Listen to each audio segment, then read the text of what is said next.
So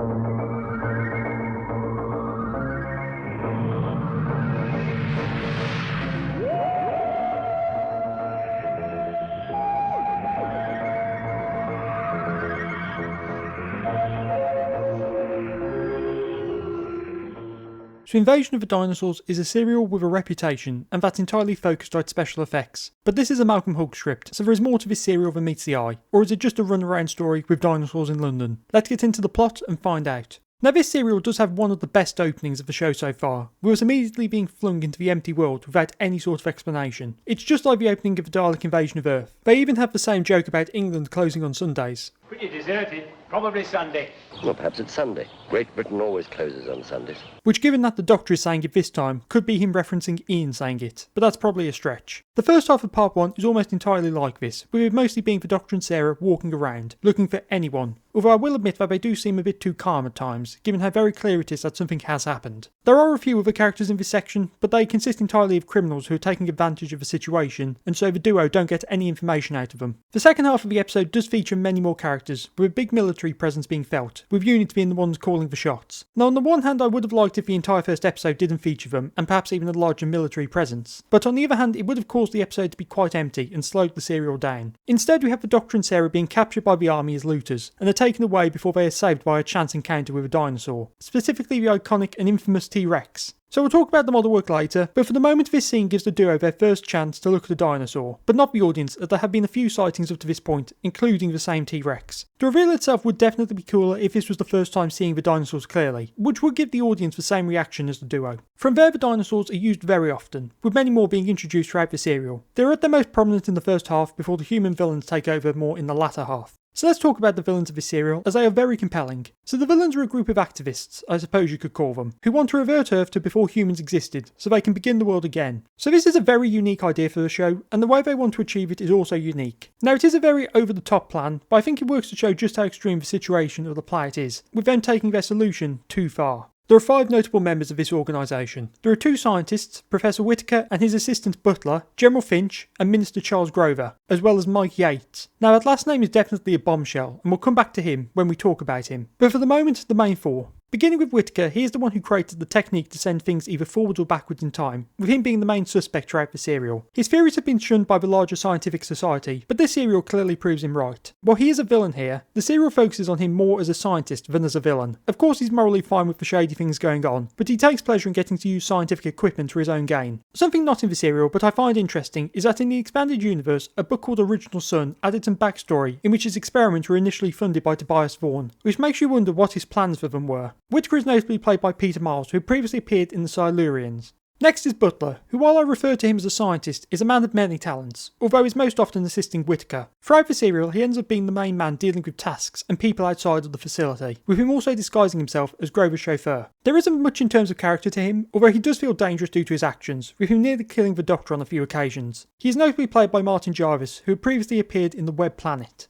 Next is Grover, who tends to feel like the main mastermind behind everything, almost entirely because he is a politician and ends up being the one who does the most talking with people. He is somewhat compelling as it feels somewhat obvious he's going to be evil right from his introduction, and his motivations are understandable, which does go for all the villains here. Throughout he is able to hide his obvious villainous turn due to his power as a politician, one who seems to care for people. Plus he does actually seem to encourage the search for the answers, with him taking steps to prevent Sarah's own research. I do find his choices that led to his evil turn interesting, because since he's a politician, he is a person in the position to make the greatest change to the world, and instead he chose a route which would basically kill everyone. Now the serial does make it clear that he has some history with this way of thinking, with him having previously written a book about humanity's doom, but I think some more exploration into how he might have tried and failed to create change in the past would have been interesting. Grover was played by Noel Johnson, who like with the previous 2 had also appeared in previous Who, in The Underwater Menace. Next is General Finch, who's probably the least interesting of the villains. This is entirely due to him being in the military, and his motivations aren't as expanded on as the others. Now he does stand in the same position as Grover, about being someone who has actual power to create change, but I think Grover is more interesting in this regard. Finch feels mostly involved as to have someone high up in the military, which does show how far spread this ideology to change the world is, not just being the small people and instead anyone.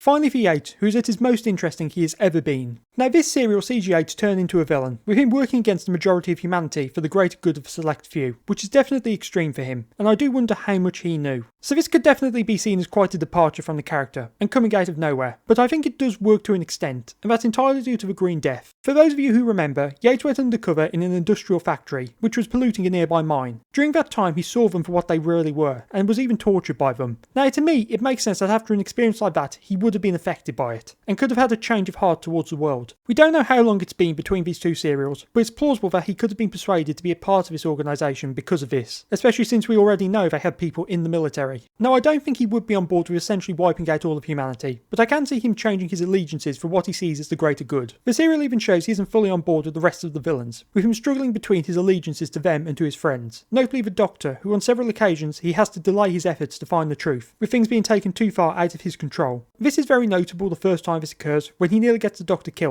as he sabotages a device to calm a dinosaur, and then a second one is brought in to kill him, with Yates rushing in to save him. This choice to keep him on the fence is crucial, as it really helps to make this change feel real, as it shows he hasn't fully changed sides. By the end of the serial, he is of course caught, and this leads to his removal from unit and the greater military, with his fate being a bit left up in the air, although this isn't quite the end for Yates. Since we're on unit, let's talk about the others, beginning with Benton. There isn't anything major that Benton does in this serial, with him mostly being there for comic relief, which is something he does really well. But he does still get some great non-comedic scenes, and the best of these is when the Doctor is captured and arrested, and Benton helps him to escape. The casualness of how he expects the Doctor to understand exactly what is happening is both fun and does go to show how close they are, and his willingness to be overpowered to give the Doctor the chance to escape really shows his dedication to saving the world. The Brigadier gets a lot to do, with him spending a lot of time either acting as a bit of an assistant to the Doctor in the field or just commanding the military presence. The earlier episodes have a stronger focus on him in charge of the military operations, with him having to fill in the Doctor about the situation. But as things change, as Finch puts his foot down on things, that ends up changing and he becomes less involved with the grander military presence. We also have Unit being sidelined by the greater military, like an Ambassadors of Death, but here it works a bit better and forces the Brigadier into a weakened position, with it being clear the General is evil. But by the end he does manage to regain control and launches an attack on the secret facility. Next is Sarah Jane, who gets her first unit story, and she works really well in this environment. Due to her backstory as a journalist, she is constantly trying to find out the truth of the matter and get a story out of it, with Unit constantly hampering her efforts. This leads her into trouble with her being captured by the villains and put into a chamber which is disguised as a spaceship, with people inside who are supposedly being taken to a new planet. This twist in the story is great, and only involved with Sarah's plotline, as the rest of the cast don't learn about it until the very end. It's great to see her trying to create a revolution within the chamber, like she nearly did by accident in Time Warrior. This gives her a lot of opportunities to show off her strengths, with her managing to show the truth to some of the people inside and forcing the rest to take drastic action, which reveals the truth to all. The most resistant of these people was a character called Ruth, who was played by Carmen Silvera, who had previously appeared in The Celestial Toymaker. Why were so many of the villains of this serial played by returning actors? Quite the odd coincidence. And for a quick tease of a later review, there will be one who comes back as a villain in a very similar position. Finally, the Doctor, who feels very on point here. The serial really shows off his different sides well, with him being humorous on many occasions towards the beginning, but getting more serious as the situation worsens. I've mentioned the Sunday line, but we also have a scene where he's trying to work and everyone keeps interrupting him, leading him to lock the door only for the brig to enter through another door, and for him to give this iconic reaction. Ah, there you are, Doctor. Now what are you up to? The humour is also worked into where he's arrested at the beginning, and is very casual about the whole thing, which does feel a bit odd for this incarnation, but works well enough as he's just waiting for the situation to turn in his favour. Plus, we do also learn how much sugar the Doctor takes. There are a lot of scenes where he's technical, with him making a machine to calm the dinosaurs, alongside several gadgets for hunting down the secret facility. Things really get shook up in the last few episodes when he's on the run from the army, which gives us some great chase scenes as he has to outwit the somewhat incompetent soldiers. A big thing though is the introduction of his new car, the Who-mobile. This having been made by Pertwee privately and asked for it to be in the show, although it wasn't finished, with a temporary windscreen being put in. It's definitely a departure from Bessie, but it does suit the Doctor's personality at the same time, and due to the lightness of its introduction, it doesn't replace the more iconic vehicle. One thing of interest which returns from a previous serial, the Doctor's ability to move through time. Well, what I mean is that he's unaffected by the time machine being used. The machine often freezes people alongside rewinding time, and the Doctor is able to move despite this. This idea was used only a few seasons ago in The Time Monster, but its root goes all the way back to Dalek's master plan, so seeing this pop up again is great. It's finally time to talk about the dinosaur models, which are notoriously not very good. Now of course it's clear the BBC weren't going to be able to pull this off with the budget, and it really takes away from the serial. Now there are a few times where they look alright, but for the most part they either look fake or sometimes like toys. The T-Rex is the worst for this. It's meant to be scary and is nothing like that, being comical at times. It is definitely a downgrade from the dinosaur we saw way back in Doctor Who and the Silurians, although it is understandable why they came out so disappointing, so I'm not going to hold it against the serial when there's so much good in it. Something I didn't mention about the first episode was sort of the eerie feeling that comes across now. While I didn't see the serial until a few years ago, which is half a decade now, the emptiness of London didn't hit me until this rewatch. That eerie feeling that we got back during the pandemic feels present for the first half of the episode. This is of course pure chance that this happened, but I think it elevates the serial having experienced that sort of thing in our recent history. Although it is interesting that in the Silurians, another script written by Hulk, it was stated that the Silurians would rise again in 50 years, which would be 2020, and of course they attacked humanity with a virus.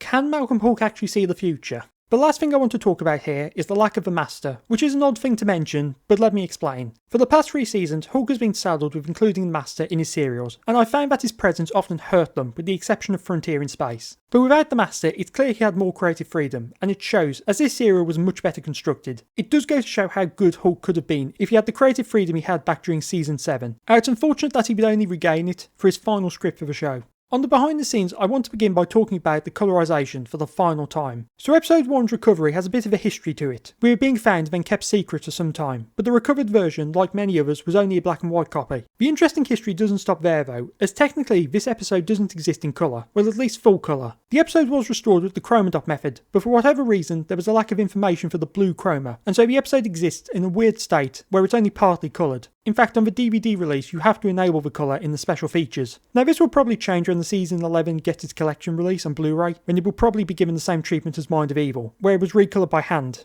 Although we do have to be worried about the quality of this colorised episode, given the current status of the collection Blu-rays using AI for their restoration. This could turn very nasty very quickly. Next I want to talk about the serial's title, or rather the first episode, as episode 1 is unique in its title, as it's simply titled Invasion instead of the full title. This was due to Malcolm Hulke wanting to hide the surprise of the dinosaurs, although this is potentially why it's missing, as while I don't believe it's been confirmed, it is theorised at least that it was mixed up with the Triton serial, The Invasion, and that's why episode 1 was junked. This would be the final time that a serial would have an episode with a unique title, something which was common practice in the Hartnell era, but ended with the gunfighters. Something funny to note is the dramatic change of the outfit that the Doctor is wearing and Sarah's hair in this serial, which happened due to a summer break between this serial and the Time Warriors production. The serials are meant to take place right after one another, but due to the break things changed up, which caused odd continuity issues. It's nothing too major, but it's just odd when you see them and then they talk about it happening right after. But this would mark the final time that the Doctor would wear an Inverness cape, at least in his 3rd incarnation. The final thing I want to talk about is Pertwee here, as he struggled during this serial. Due to the death of Roger Delgado and Katie Manning's departure, he was quite shaken and struggling to remember his lines and act. This caused the use of cue cards and other methods to assist him. In the general production it's not noticeable, at least to me, but this was definitely the first sign of things reaching their end for the 3rd Doctor. So Invasion of the Dinosaurs is great, and I can't call it anything else. While yes it has its problems, notably the dinosaurs which are comical, in fact almost entirely the dinosaurs, the actual plot, characters and dialogue is amazing. It's definitely not perfect, but after the past few Hulk serials, it's a massive step up, and feels a lot closer to the quality of Doctor Who and the Silurians than the rest of his work. It feels very grounded despite its premise, and its strengths far outweigh its weaknesses. It was a great final script for Hulk to go out on, and really showed what he could do when not hampered by a season arc. But with things wrapped up on Earth, the Doctor promises a trip for Sarah, but on their way the TARDIS becomes trapped on the planet, which is home to a dying race, and soon an old enemy arrives. Next time, death to the Daleks.